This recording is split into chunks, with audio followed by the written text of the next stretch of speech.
Esto también se marca con el pasaje del movimiento metodista a las colonias de Norteamérica, que está representado especialmente, aunque no es la única, en la figura de Asbury. De hecho, hay una cierta ambigüedad en Wesley mismo, que no tenemos tiempo de explorar ahora, con respecto a la independencia de las colonias, para formar los Estados Unidos de Norteamérica.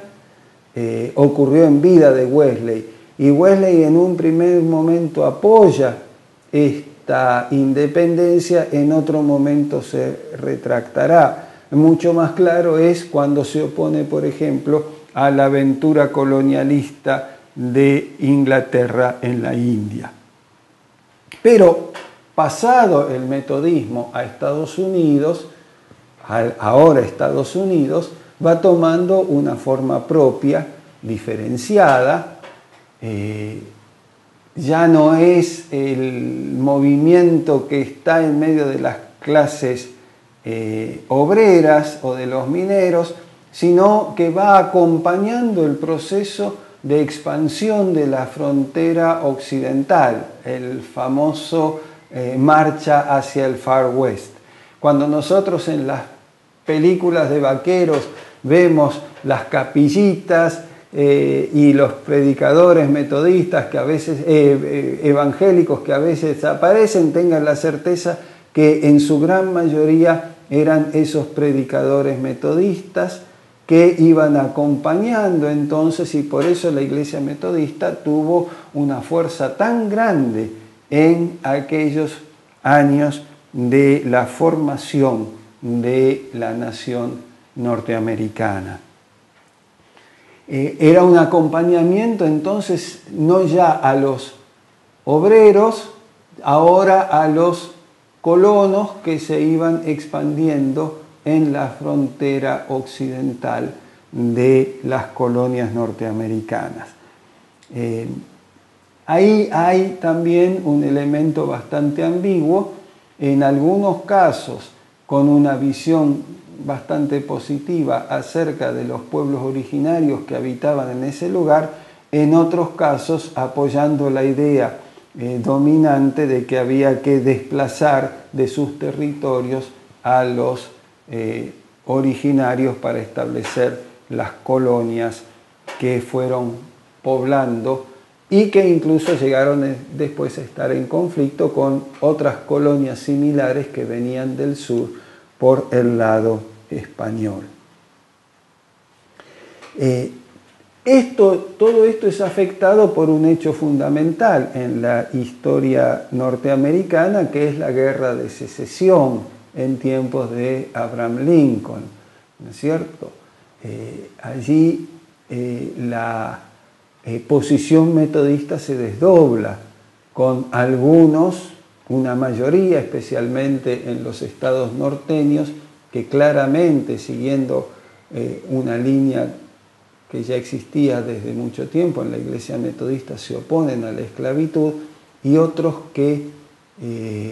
la favorecen y que sostienen por razones económicas y políticas que no hay obligación de los metodistas de liberar a los esclavos que tienen en sus plantaciones. Este conflicto fue tan fuerte que en algunos lugares llegó al rompimiento de la Iglesia Metodista y a la formación de iglesias metodistas autónomas que sostenían, por ejemplo, la posibilidad de que un miembro de la Iglesia tuviera esclavos. Hecho poco conocido en la historia es el dato de que en Estados Unidos hubo un desarrollo significativo del movimiento socialista. Nosotros creemos por la historia reciente que Estados Unidos nunca sintió el socialismo, no es así. De hecho, yo estoy filmando esto el 1 de mayo, donde justamente el movimiento socialista y anarquista de Estados Unidos fue el que ofreció estos 5 mártires que hoy se recuerdan en el Día del Trabajador.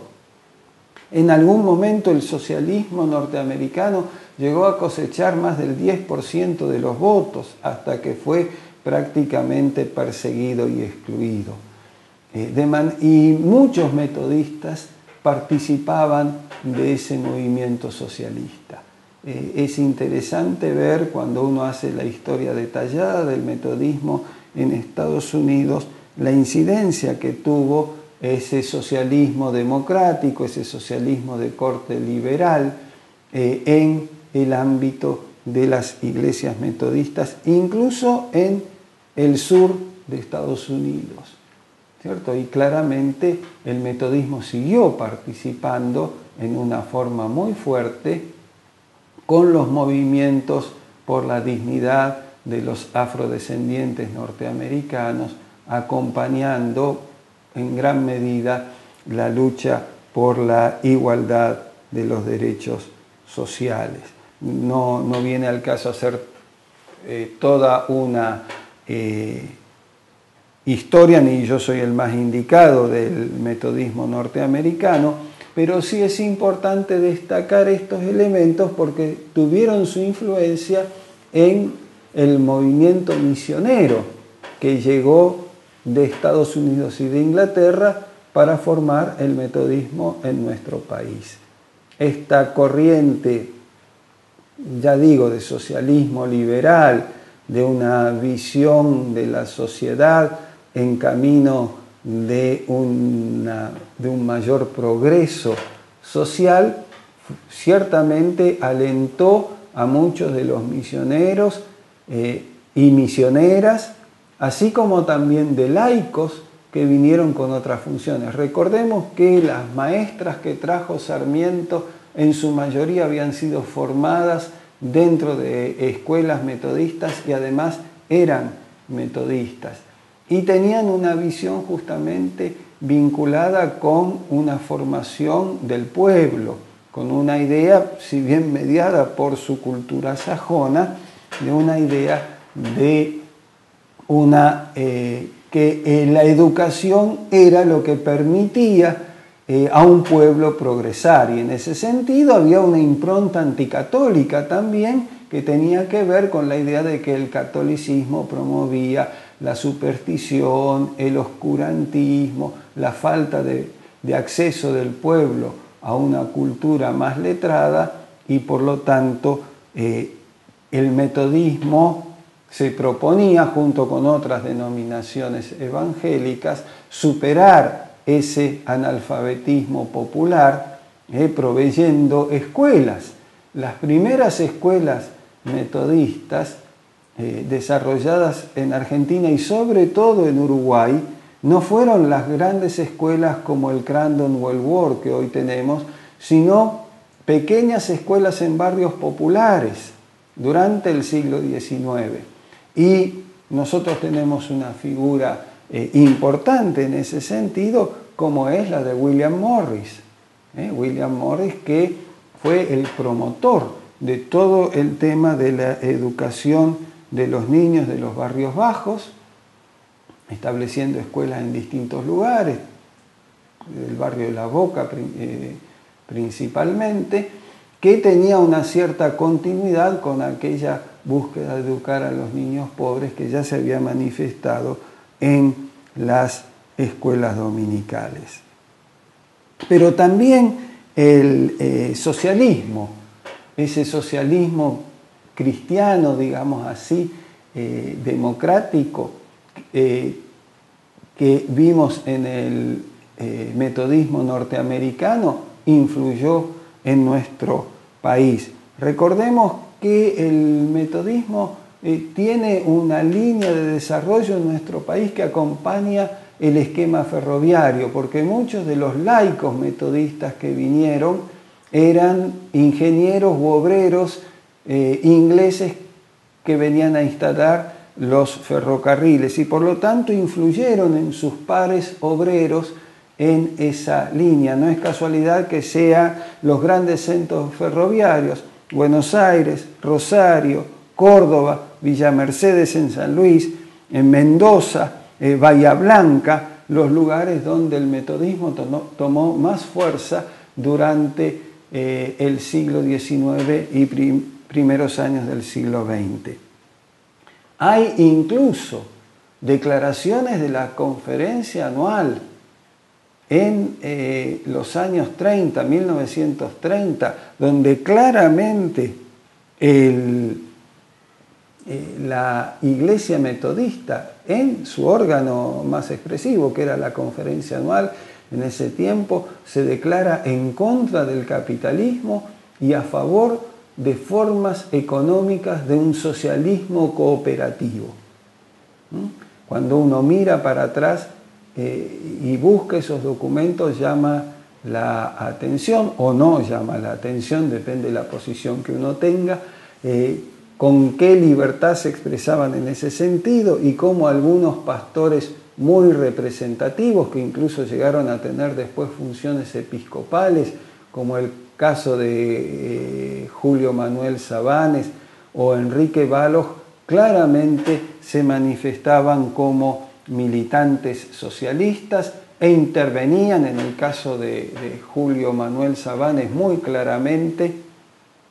en los conflictos obreros, apoyando, en el caso de Sabanes, por ejemplo, a los obreros de la carne en una huelga histórica que efectuaron en Rosario mientras él era pastor de la Iglesia Metodista en esa ciudad. Tanto es así que cuando hubo que hacer la mediación, el sindicato de la carne lo propuso al propio Sabanes como uno de los mediadores.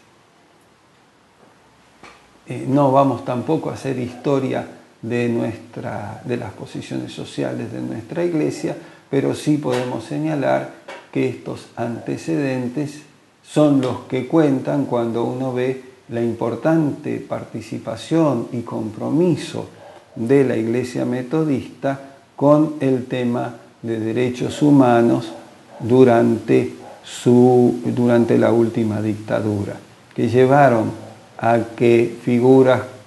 como Aldo Echegoyen, como José Miguel Bonino, como Federico Pagura, tuvieran proyección y repercusión nacional, llegando a ser referentes sociales, miembro de la Asamblea Constituyente, o en el caso del obispo Carlos Gattinoni, a ser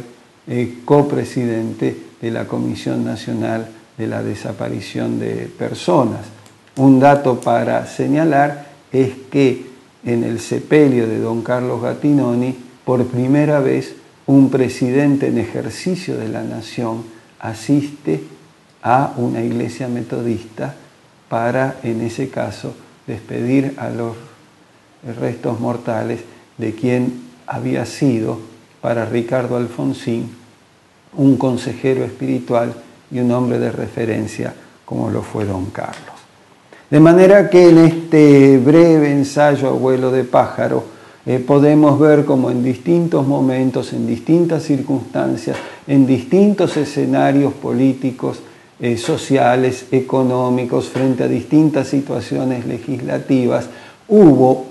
si no todo, por lo menos un sector importante de la Iglesia Metodista que se comprometió, que asumió un compromiso social de su fe evangélica. Podrán verlo en la literatura que señalé al principio de nuestra clase. Es todo por hoy.